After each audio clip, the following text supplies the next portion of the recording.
Ethanol के मुद्दे पर देश के सड़क परिवहन मंत्री नितिन गडकरी ने अपनी चुप्पी तोड़ी है और जो तमाम इल्ज़ाम लग रहे हैं उन पर एक एक करके बात की है हमारे अखबार इंडियन एक्सप्रेस से, हमारे बिजनेस एडिटर अनिल शशि से। तीन बड़ी बातें हैं जो पहले समझ लीजिए। पहली, उन्होंने कहा है कि E20 से गाड़ी के इंजन के खराब होने का डर बेबुनियाद है। हालांकि ये माना है कि मामूली असर माइलेज पर पड़ता है। इसकी तोड़ भी वो आगे बता रहे हैं कि ब्राज़ील की तरह किस तरह से अलग अलग ग्रेड का जब फ्यूल दिया जाए तो प्राइस का फ़र्क हो, उस पर हम आएंगे। दूसरी बात उन्होंने कही कि तेल के आयात से छुटकारे का एक ही तरीका है कि स्वदेशी ईंधन बिल्ड किया जाए ताकि भारत हर साल 2 लाख करोड़ रुपए तक की बचत कर सके। और तीसरी बात उन्होंने कही कि फाइनल सॉल्यूशन किसी एक फ्यूल में, ईंधन में नहीं है। एथेनॉल, मेथेनॉल भी उन्होंने समझाया है, आइसोब्यूटेनॉल, CNG, सारे विकल्प हों और जनता को चुनने की आज़ादी हो। इसमें इनफैक्ट ये छिपा हुआ है कि अभी पेट्रोल पंप पे ये ऑप्शन नहीं मिलता है कि आप E10 पेट्रोल लें या E20 पेट्रोल लें। तो अगर आपको वो विकल्प मिलेगा तो जाहिर सी बात है ज़्यादा लोग E10 के लिए जाएंगे। तो E20 में फिर आपको या तो सब्सिडी देनी हो ताकि लोग जो माइलेज में नुकसान हो रहा है उसकी भरपाई कर सकें। उन्होंने ट्रैफिक को लेकर भी कुछ लॉजिक दिए जिनसे पार्शियली ही एग्री हुआ जा सकता है। पहला सवाल उनसे पूछा गया कि क्या ज़्यादा एथेनॉल से गाड़ी का माइलेज घटता है। उनका जवाब है कि हाँ, कुछ असर पड़ता है क्योंकि एथेनॉल की कैलोरीफिक वैल्यू यानी किसी ईंधन के जलने पर मिलने वाली ऊर्जा पेट्रोल के मुकाबले कम होती है। जैसे जैसे ईंधन में एथेनॉल की मात्रा बढ़ती है औसत माइलेज घटता है। लेकिन नितिन गडकरी का कहना है कि ज़्यादातर मामलों में ये मार्जिनल रहता है, मामूली रहता है।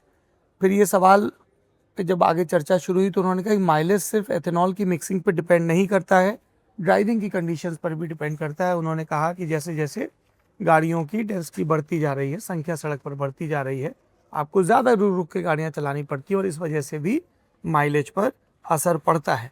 लेकिन ARAI यानी automotive research association of India, गाड़ियों की जांच करने वाली एक सरकारी संस्था है, उसने ये भी दावा किया है कि जो गाड़ियाँ फ्लेक्स फ्यूल इंजन के साथ बनी है उसमें माइलेज की दिक्कत नहीं आ रही है। तो ट्रैफिक का मसला तो वहाँ पे भी रहता होगा। ये जब एक्सपर्ट से हमने इस बारे में पूछा तो उनका ये कहना है कि this can be partially true, but ये बात सही है। बहुत सारी ऑटो कंपनियों से जुड़े सोर्सेज ने भी बोला है कि जब सरकार कहती है कि 2-3% फ़र्क पड़ता है तो वो 10% से ऊपर का फ़र्क होता है मिनिमम माइलेज में। दूसरी बात, सोशल मीडिया पर जो अलग अलग क्लेम चल रहे हैं उनके बारे में नितिन गडकरी का कहना है कि ये दावे बढ़ा चढ़ाकर किए जा रहे हैं, ये झूठा नैरेटिव है। और उन्होंने चैलेंज किया है कि एक भी ऐसी गाड़ी दिखाइए जो E20 ईंधन की वजह से ख़राब हुई हो। मनीष कश्यप एक यूट्यूबर हैं, नेता भी जन स्वराज पार्टी के, उन्होंने अपनी गाड़ी के साथ वीडियो बनाया था।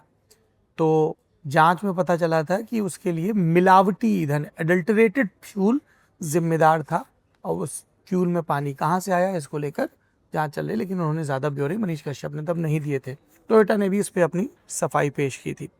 तीसरी बात उन्होंने कही है कि जब हमने ये E20 वाला फैसला लिया है तो देश की तमाम लैब से टेस्टिंग के बाद फैसला लिया गया है। फिर बात हुई कि गाड़ियों के कल पुर्जों पर असर पड़ रहा है, तो उन्होंने कहा कि हाँ, जो पुरानी गाड़ियां हैं उनके कुछ पुर्जों पर मामूली असर पड़ रहा है और इसीलिए इन कंपनियों को कहा गया है कि जब इनके यहाँ सर्विसिंग के लिए आएँ चीज़ें तो उन कल पुर्जों की जब चेंज किया जाए, बदला जाए, तो उसके लिए पैसा चार्ज ना किया जाए। एक एग्जाम्पल दिया उन्होंने कि पहले जो वॉशर होते थे वो धातु के बने होते थे, अब रबड़ के बने होते हैं।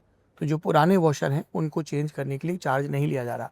हमने स्वतंत्र रूप से कुछ ऑटोमोबाइल कंपनियों से और उनके सर्विसिंग सेंटर्स से इस बात की तस्दीक की और ये बात सही है कि अगर 2023 से पुरानी गाड़ी है तो उसमें पेट्रोल के इर्द गिर्द के कल पुर्जों में अगर कोई मामूली बदलाव है तो उसके लिए चार्ज नहीं किया जा रहा है। उसके बाद बात हुई कि परफॉर्मेंस के हिसाब से एथेनॉल कैसा है, तो उन्होंने कहा बेहतर साबित हुआ है। एंटी नॉकिंग गुण ज़्यादा है। एंटी नॉकिंग यानी इंजन के अंदर अंदर अगर ईंधन का समय से पहले और गलत तरीके से जलता है, खटखट की आवाज़ और झटके आती है, उसे रोकने की क्षमता को एंटी नॉकिंग गुण कहते हैं। ऑक्टेन नंबर उन्होंने कहा ज़्यादा है। ऑक्टेन नंबर यानी एक पैमाना जो बताता है कि कोई ईंधन गलत तरीके से जलने का कितना विरोध कर सकता है। ये नंबर जितना ज़्यादा होगा ईंधन उतना बेहतर होगा। और तीसरी बात उन्होंने ये कही कि मैं कोई ऐसा नहीं कि आज मंत्री बनने के बाद एथेनॉल को बढ़ावा दे रहा हूँ, मैं साल 2004 से इसकी वकालत कर रहा हूँ। 2004 के साल में नितिन गडकरी को मंत्री पद छोड़े महाराष्ट्र में सरफेस ट्रांसपोर्ट का 4-1 बरस हो चुके थे, उनकी सरकार शिवसेना भाजपा की जा चुकी थी। इस बात की तस्दीक फिर कुछ भाजपा वालों से पूछा गया तो वो उन्होंने कहा कि जब ये राष्ट्रीय अध्यक्ष बनकर आए थे तब भी इतने उत्साहित थे कि जैसे अलग अलग प्रकोष्ठ होते हैं पार्टियों में, तो एक बायो एनर्जी का बाकायदा प्रकोष्ठ इन्होंने बनाया था और डॉक्टर M.K. अन्ना पाटिल उसके संयोजक भी थे। ये बीजेपी की वेबसाइट पे भी उन दिनों के अपडेट में ये बात मौजूद है। गडकरी का कहना है कि करीब 1 दर्जन कंपनियां हैं जो फ्लेक्स मॉडल यानी फ्लेक्स फ्यूल इंजन वाली गाड़ियां ला रही हैं। इसमें Tata Motors, Mahindra, Hyundai, Kirloskar, Maruti Suzuki शामिल है। फिर बात आती है ब्राज़ील की, जो 1970 से 27% एथेनॉल पेट्रोल मिश्रण बेच रहा है। लेकिन ब्राज़ील ने ये बात सिस्टमेटिक ढंग से, चरणबद्ध ढंग से की है और वहाँ पे ग्राहकों को विकल्प भी मिलता है कि आपको कितने % एथेनॉल वाला फ्यूल चाहिए और उसके लिए कितना पैसा देना पड़ेगा। गडकरी कहते हैं कि विकल्प ये है कि सॉल्यूशन ये है कि जनता को विकल्प दिया जाए, अलग अलग कीमतों पर अलग अलग मिश्रण, खासतौर पर तब जब एथेनॉल करीब 75 रुपये प्रति लीटर पड़ता हो। पर यह फैसला भी सरकार ने किया नहीं है। आप अभी भी पंप पे जाते हैं तो आपको 1-2 ग्रेडिंग का पंप मिलता है, लेकिन एथेनॉल के वेरिएशन वाला आपको फ्यूल नहीं मिलता है। उन्होंने ये भी दावा किया है कि जो फ्लेक्स फ्यूल वाली गाड़ियाँ हैं, हाइब्रिड गाड़ियाँ, उसमें भी ईंधन की बचत होती है क्योंकि इंजन का इलेक्ट्रिक हिस्सा बैटरी में ऊर्जा बचाता है। फिर आखिरी में सवाल पूछा गया कि हम ये जो ऊर्जा निर्भरता है उसको घटाने के लिए क्या कदम उठा रहे हैं। तो उन्होंने एक उदाहरण दिया कर्नाटक का। गडकरी के मुताबिक अशोक लेलैंड ने कर्नाटक स्टेट कॉर्पोरेशन के साथ मिलकर 15% एथेनॉल डीजल मिश्रण पर 25 बसें चलाई हैं। 3 महीने के बाद ये प्रूव हुआ कि इसमें कोई दिक्कत नहीं आई। इसके बाद कंपनी ने एक अलग मेथेनॉल इंजन तैयार किया है ताकि ट्रक और बस मेथेनॉल पर चल सकें। और फिर उन्होंने पूर्वोत्तर के कई राज्यों का उदाहरण दिया और कहा कि ये वहाँ पर भी इस्तेमाल होता है और मरीन इंजन के लिए, यानी कि जो जहाज़ चल रहे हैं, शिप चल रहे हैं छोटे, या फिर मछली पकड़ने वाली बोट चल रही है, उसमें भी मेथेनॉल पर चलने वाले इंजन का इस्तेमाल करके बचत की जा सकती है। बैम्बू रिफाइनरी का भी जिक्र किया, बांस से बनने वाले ईंधन की फैक्ट्री जिसके जरिए एथेनॉल और मेथेनॉल दोनों बनाए जा सकते हैं। आइसोब्यूटेनॉल की तो वो लगातार वकालत कर ही रहे हैं और कह रहे हैं कि ये लॉन्ग रन में डीजल का विकल्प हो सकता है। और एक बार उन्होंने फिर से दोहराया कि पुणे बेस्ड जो किर्लोस्कर कंपनी, उसने 2 ऐसे जेनसेट तैयार किए हैं, एक जो 100% आइसोब्यूटेनॉल पर चल सकता है और एक एथेनॉल पर, और गडकरी का दावा है कि दोनों कामयाब रहे। लॉन्ग रन में वो कह रहे हैं कि जो ट्रैक्टर हैं, कृषि उपकरण हैं, हार्वेस्टर हैं, निर्माण के उपकरण हैं, उसमें अगर हम आइसोब्यूटेनॉल का इस्तेमाल बढ़ा देंगे तो धीमे धीमे डीजल पर हमारी निर्भरता कम हो जाएगी और स्वदेशी ईंधन पर हमारा जोर बढ़ जाएगा। जनरेटर सेट के लिए भी उन्होंने यही बात कही कि ये CNG, एथेनॉल, मेथेनॉल और आइसोब्यूटेनॉल से चल सकते हैं।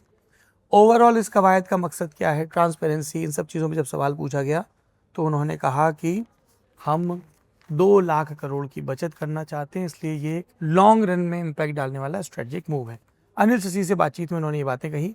गडकरी की इन सफाइयों को, इन दावों को आप किस तरह से देखते हैं, कमेंट बॉक्स में बताइए। आप देख रहे हैं इंडियन एक्सप्रेस हिंदी।